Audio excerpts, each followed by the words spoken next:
Good morning, students. Today we are going to learn indefinite pronoun.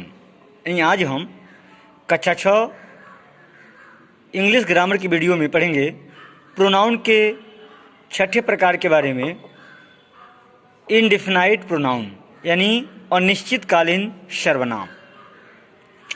अब यहाँ इसका definition है, परिभाषा है कि N indefinite pronoun is a pronoun which does not refer to any specific person or things। यानी कि अनिश्चितकालीन सर्वनाम एक ऐसे सर्वनाम होते हैं जो किसी निश्चित व्यक्ति या वस्तु को प्रदर्शित नहीं करते। जैसा कि नाम से ही स्पष्ट है, इंडिफिनिट मतलब अनिश्चित, जो निश्चित न हो। तो वही यहाँ करा है कि अनिश्चितकालीन सर्वनाम ऐसे सर्वनाम होते हैं जो किसी निश्चित व्यक्ति या वस्तु को प्रदर्शित नहीं करते हैं। अब यहाँ एग्जाम्पल से पहले कुछ नियम हैं, रूल्स फॉर इंडिफिनाइट प्रोनाउन, यानी अनिश्चितकालीन सर्वनाम के लिए कुछ नियम। रूल नंबर 1 है, जिस अनिश्चितकालीन सर्वनाम यानी इंडिफिनाइट प्रोनाउन के अंत में वन लगा हो तो वह हमेशा सिंगुलर पर्सन यानी एक वचन में प्रयोग होता है। कोई ऐसा प्रोनाउन जिसके अंत में वन लगा हो, जैसे एनीवन, एवरीवन, समवन, तो कह रहा है वह हमेशा सिंगुलर में प्रयोग किया जाता है। दूसरा है, जिस इंडिफिनाइट प्रोनाउन के अंत में बॉडी लगा हो तो वह हमेशा सिंगुलर में ही प्रयोग किया जाता है, जैसे nobody, everybody, somethings else.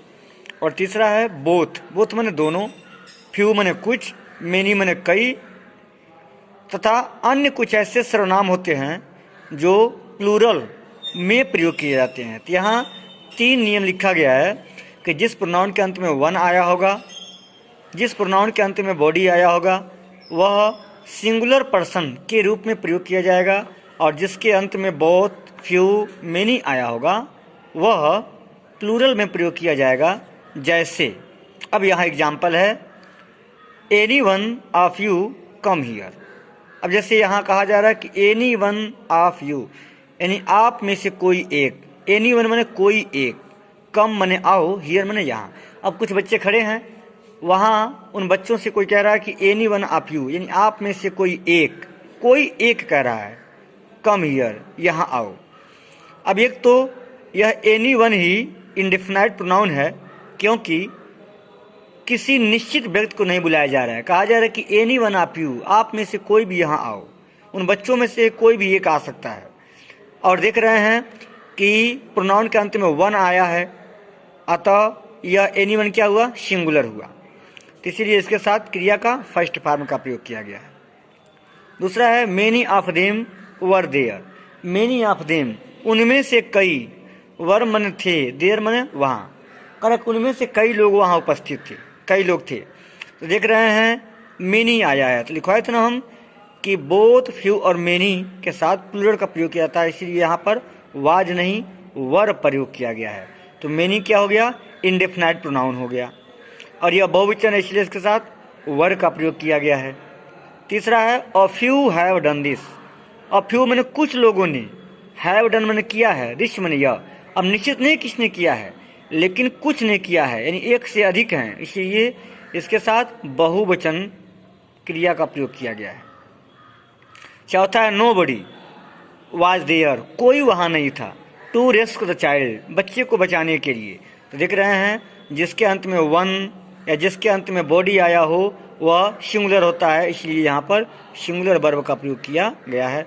तो नो बडी यहाँ पर क्या हो गया, इंडेफिनाइट प्रोनाउन हो गया। कह नो बडी, कोई नहीं, कोई निश्चित नहीं है कि किसके लिए कहा जा रहा है। पांचवा है, एवरीबॉडी वाज। एवरीबॉडी भी एक वचन है, अतः इसके साथ एक वचन क्रिया का प्रयोग किया गया है। एवरीबॉडी वाज प्रेजेंट, प्रत्येक व्यक्ति वहाँ उपस्थित था। तो एवरीबॉडी क्या हो गया, इंडेफिनाइट प्रोनाउन हो गया। एंड जिसके अंत में वन और बॉडी होगा वह सिंगुलर होगा, जिसके अंत में यहाँ पे बोथ हो, फ्यू हो, मेनी हो, तो वह प्लूरल में प्रयोग होगा। हम आशा करते हैं यह समझ में आया होगा आपको। अब इसी के आधार पे आपको इंडेफिनाइट प्रोनाउन छांट करके बाहर निकालना है। धन्यवाद।